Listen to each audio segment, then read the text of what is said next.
মৌলভীবাজারের শ্রীমঙ্গলে ১২ ফুট লম্বা ও ২১ কেজি ওজনের একটি বিশাল অজগর সাপ উদ্ধার করেছে বন্যপ্রাণী সেবা ফাউন্ডেশনের সদস্যরা। ৫ অক্টোবর রোববার সকালে উপজেলার খাইছড়া চা বাগানের একটি লেকের পাড় থেকে সাপটি উদ্ধার করা হয়। জানা যায়, সকালে চা শ্রমিকরা বাগানে কাজ করার সময় লেকের পাশে বিশাল আকৃতির অজগরটি দেখতে পান। মুহূর্তেই শ্রমিকদের মধ্যে আতঙ্ক ছড়িয়ে পড়ে। পরে তারা বন্যপ্রাণী সেবা ফাউন্ডেশনে খবর দিলে সংগঠনটির পরিচালক স্বপন দেব সজল ও পরিবেশ কর্মী রাজদীপ দেব ঘটনাস্থলে গিয়ে সাপটি উদ্ধার করেন। উদ্ধারকারীরা জানান, অজগরটির দৈর্ঘ্য প্রায় ১২ ফুট এবং ওজন ২১ কেজি।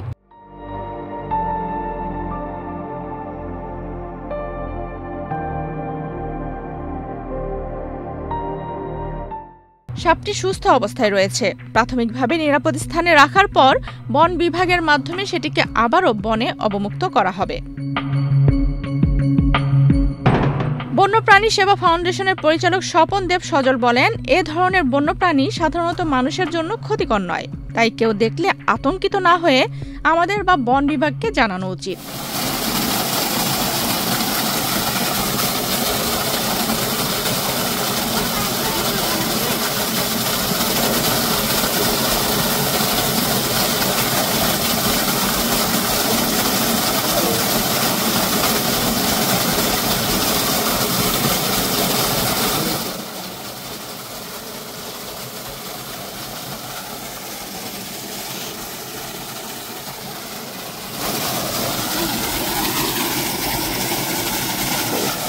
ভাই, ও ভাই,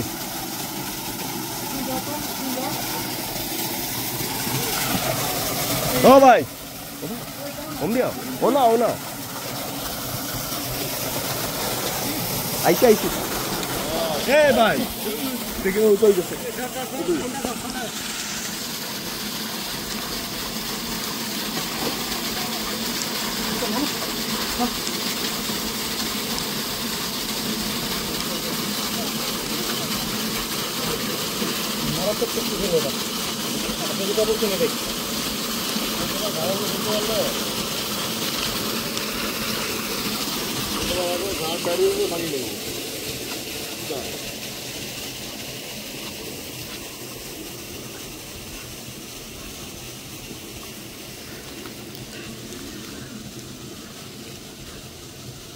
কতটুকু লম্বা হবে এটা?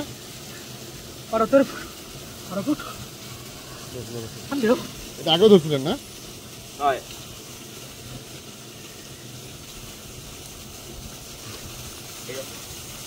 বস্তাটা কই? এই বস্তাটা তো, এই বস্তাটা কাটে। এই বস্তাটা তো